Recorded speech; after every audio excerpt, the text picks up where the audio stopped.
ಆಯ್ತಾ? ಈತನಿಗೆ ಹೊಟ್ಟೆ ತುಂಬಿದೆ, ಹಾಗಾಗಿ ಹೀಗೆ ಬೊಬ್ಬೆ ಹಾಕ್ತಾ ಇದ್ದಾನೆ. ಅಷ್ಟು ಮಾತ್ರ ಅಲ್ಲ, ಈತನಿಗೆ ಭಾಷೆ ಬರುವುದಿಲ್ಲ, ಮಾತನಾಡಲು ಬರುವುದಿಲ್ಲ. ಇವನಿಗೆ ಸುಜ್ಞಾನವನ್ನು ಕರುಣಿಸ್ತೇನೆ.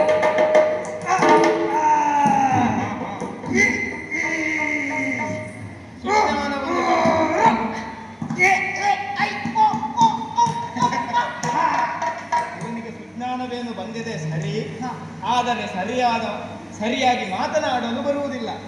ಹಾಗಾಗಿ ಇವನಿಗೆ ಮಾತನಾಡಲು ಕಲಿಸಬೇಕು. ಹೇಗೆ, ನೀನೊಂದು ಪ್ರಯತ್ನ ಮಾಡ್ತೀಯಾ?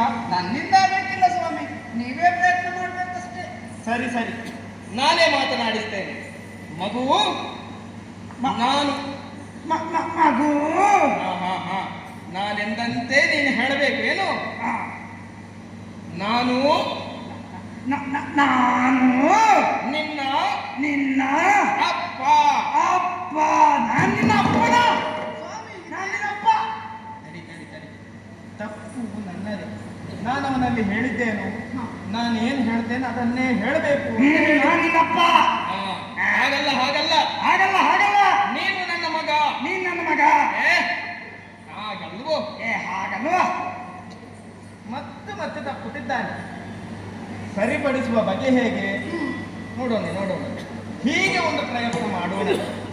ಮಗು, ಮಗು, ನೀನು ನನ್ನ ಮಗ. ನೀನು ನನ್ನ ಮಗ. ಮತ್ತು ತಪ್ಪುತ್ತಾನಲ್ಲ. ಮಗು, ನೀನು ನನ್ನ ತಂದೆ. ನೀನು ನನ್ನ ತಂದೆ. ನಾನು ನಿನ್ನ ಮಗ. ನಾನು ನಿನ್ನ ಮಗ. ಈಗ ಸರಿಯಾಗಿ. ನೀನು ತಂದೆ, ನಾನು ಮಗ. ನೀನು ತಂದೆ, ನಾನು ಮಗ. ಅಪ್ಪ,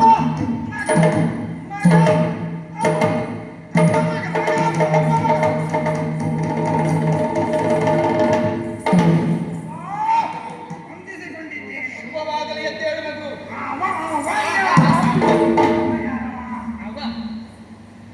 ಅವ ಅಲ್ಲ, ಅವಳು ನನ್ನ ಹೆಂಡತಿಯ. ಅವಳು ನನ್ನ ಹೆಂಡತಿ. ನಿನ್ನ ಹೆಂಡತಿ ಅಲ್ಲ, ಅವಳು ನನ್ನ ಹೆಂಡತಿ. ಅವಳು ನನ್ನ ತಾಯಿ, ನಿನ್ನ ಹೆಂಡತಿ. ಅವಳು ನನ್ನ ತಾಯಿ, ನಿನ್ನ ಹೆಂಡತಿ. ಸರಿ ಸರಿ. ಅಮ್ಮ, ಮಗ. ಮಗ, ಅಮ್ಮ. ಒಂದು ಅವಕಾಶ ಕೊಡಿ. ಬೇಡ ಬೇಡ ತಿರುಗಿಸಿ ನಿಲ್ಲಿಸಿ ಬಿಡ್ತೇನೆ. ಬೇಡ ಬೇಡ, ಹೀಗೆ ಬಾ. ಅಪ್ಪ, ಏನು? ಓ, ಇದು ಯಾರು ಕಾಣ್ತಾ ಇದೆ? ಯಾರು? ದೊಡ್ಡೊಟ್ಟೆ, ಉದ್ದನೆಯ ಮೂಗು, ಸಣ್ಣ ಸಣ್ಣ ಕಣ್ಣನೆಗಳು. ಅವನನ್ನು ಹೇಳಿದ್ದು. ಅವನು ಸಾಮಾನ್ಯದವನಲ್ಲ. ಏನವನು? ವಿಘ್ನ ನಿವಾರಕನಾಥ, ಲೋಕದಲ್ಲಿಯೇ ಮೊದಲ ಪೂಜೆಯನ್ನು ಕೈಗೊಂಬಾತ. ಅವನ ಹೆಸರು ಗಣಪ. ನಿನಗೆ ಆತ ಅಣ್ಣ ಗಂಪಣ್ಣ.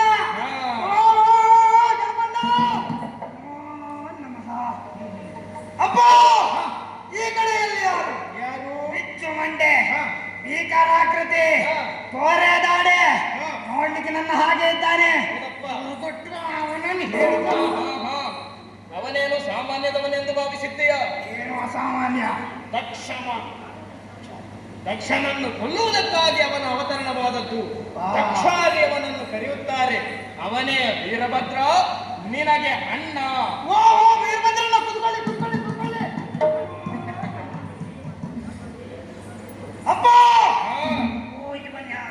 ಹೇಗಿದ್ದಾನೆ? ಅವರಿಬ್ಬರಿಗಿಂತಲೂ ಭಿನ್ನ, ಒಂದಕ್ಕಿಂತಲೂ ಹೆಚ್ಚಿನ ಮುಖವನ್ನು ಪಡೆದುಕೊಂಡಿದ್ದಾನೆ. ಪಕ್ಷಿಯನ್ನು ಏರಿ ಕುಳಿತಿದ್ದಾನೆ. ಅಷ್ಟು ಮಾತ್ರವಲ್ಲ, ಸುಂದರವಾದ ಆಯುಧವನ್ನು ಹಿಡಿದಿದ್ದಾನೆ. ಅವ ಯಾರ? ಅವನ 7 ದಿನಗಳಲ್ಲಿ ತಾರಕನನ್ನು ಕೊಂದವನು, ತಾರಕಾರಿಯವನು. ಅವನಿಗೆ ಷಣ್ಮುಖ ಎಂದು ಹೆಸರಿದೆ. ಕುಮಾರನೆಂದು ಕುಮಾರಸ್ವಾಮಿ ಎಂದು ಅವರನ್ನು ಕರೆಯುತ್ತಾರೆ. ಓ, ಕುಮಾರಸ್ವಾಮಿ ಅಂದ್ರೆ ಇವನೇ? ಇವನೇ. ಓ ಕುಮಾರಣ್ಣ, ನಮೋ ನಮಃ. ಅಪ್ಪ, ಮೇಲೆ ಕಾಣುವುದೇನು? ಆಗಸ. ಕೆಳಗೆ ಕಾಣುವುದೇನು? ಭೂಮಿ. ಇದನ್ನು ಸುತ್ತುವರಿದಿರುವುದು ಪ್ರಪಂಚ. ಪ್ರಪಂಚ. ಅಪ್ಪ, ಏನು? ಉರಿಯುವುದೇನು? ಬೆಂಕಿ. ಬೀಸುವುದೇನು? ಗಾಳಿ. ಹರಿಯುವುದೇನು? ನೀರು. ಮಗು. ಇದನ್ನೆಲ್ಲ ಆವರಿಸಿದರೆ ಪ್ರಪಂಚ. ಪ್ರಪಂಚ. ಅಪ್ಪ, ನೀನು ಅಪ್ಪ, ಅವಳು ಅಮ್ಮ. ಓ, ಇವನು ವೀರಭದ್ರಣ್ಣ, ಇವನು ಗಣಪಣ್ಣ, ಇವನು ಕುಮಾರಣ್ಣ, ನಾನು ನನ್ನ ಅವನಿಗೆ ಏನಪ್ಪ ಹೆಸರು? ನೋಡಿದೆಯೇನೆ ಪಾರ್ವತಿ, ಹೌದು ಸ್ವಾಮಿ. ಅವನಿಗೂ ಒಂದು ಹೆಸರು ಬೇಕಂತೆ. ಹಾ ಹಾಗಾಗಿ ಒಂದು ಯೋಗ್ಯವಾದ ಹೆಸರನ್ನು ಒಂದು ಸೂಚಿಸ್ತೀಯಾ? ಹಾ ಹಾ ಅಮ್ಮ, ಹಾ. ನೀನು ಹೆರಲಿಲ್ಲ ಹೊರಲಿಲ್ಲ, ಆದರೂ ಈ ದಷ್ಟಪುಷ್ಟವಾದ ಗುಂಡು ಗುಂಡು ಮಗನಿಗೆ ಜನ್ಮವನ್ನು ಕೊಟ್ಟು ತಾಯಿಯ ಎನಿಸಿಕೊಂಡಿದ್ದೀಯ ನೀನು. ಒಂದು ಹೆಸರು ಇಟ್ಟು ಬಿಡ. ಪ್ರಭು, ಹೇಗೂ ಭಸ್ಮದಲ್ಲಿ ಹುಟ್ಟಿದವರು ಹ್ಮ್ ನಿಮ್ಮನ್ನೇ ಅಪ್ಪ ಅಂತ ಕರೆದಿದ್ದಾನೆ. ಹ. ಆದ್ರಿಂದ ಆ ಭಸ್ಮದ ಕಲ್ಲಿನಿಂದ ಜನಿಸಿ ಬಂದವನಲ್ಲ, ಹೌದು. ಕಲ್ಲಪ್ಪ ಅಂತ ಹೆಸರಿಡಿ. ಹ, ಹ, ಹ. ಒಳ್ಳೆದುಂಟು ಒಳ್ಳೆದುಂಟು. ಕಲ್ಲಪ್ಪನ ಅಪ್ಪ ಕಲ್ಲಪ್ಪಪ್ಪ, ಕಲ್ಲಪ್ಪನ ಅಮ್ಮ ಕಲ್ಲಮ್ಮ, ನಾನು ಕಲ್ಲಪ್ಪ. ಈ ಹೆಸರಾಗಲಿಕ್ಕಿಲ್ಲ. ಬೇರೆ ಯಾವುದಾದ್ರು? ಹಾಗಾದ್ರೆ ಹೀಗೆ ಇಡುವ ಸ್ವಾಮಿ. ಹೇಗೆ? ಹೇಗೂ ನೋಡ್ಲಿಕ್ಕೆ ಗುಂಡು ಗುಂಡಾಗಿದ್ದಾನಲ್ಲ. ಹೌದಪ್ಪ, ದಷ್ಟಪುಷ್ಟವಾಗಿದ್ದಾನೆ. ಹೌದು. ಹ. ಮತ್ತೆ ನಿಮ್ಮನ್ನ ಅಪ್ಪ ಅಂತ ಸಂಬೋಧಿಸ್ತಾ ಇದ್ದಾನೆ. ಹ. ಗುಂಡಪ್ಪ ಅಂತ ಹೆಸರಿಟ್ರೆ ಇದು ಒಳ್ಳೆದುಂಟು. ಗುಂಡಪ್ಪನ ಅಪ್ಪ ಗುಂಡಪ್ಪಪ್ಪ, ಗುಂಡಪ್ಪನ ಅಮ್ಮ ಗುಂಡಮ್ಮ. ಒಳ್ಳೆದುಂಟು ಒಳ್ಳೆದುಂಟು. ಗುಂಡಮ್ಮ. ಛೇ ಛೇ, ಇಂತಹ ಹೆಸರಲ್ಲ. ಇವನಿಗೆ ಯೋಗ್ಯವಾದ ಹೆಸರನ್ನು ನಾನೇ ಇರಿಸ್ತೇನೆ. ಹಾ. ಮಗು, ಭಸ್ಮಾಸುರ, ಈತ ಭಸ್ಮದಲ್ಲಿ ಹುಟ್ಟಿರುವುದರಿಂದ ಅಷ್ಟು ಮಾತ್ರವೇ ಅಲ್ಲ, ಆಸುರಿ ಪ್ರವೃತ್ತಿ ಇರುವುದರಿಂದ ಈತನಿಗೆ ಭಸ್ಮಾಸುರ ಎಂದು ಹೆಸರನ್ನಿಡ್ತೇನೆ. ಮಗು, ಇಂದಿನಿಂದ ನೀನು ಭಸ್ಮಾಸುರ. ನಾನು ಭಸ್ಮ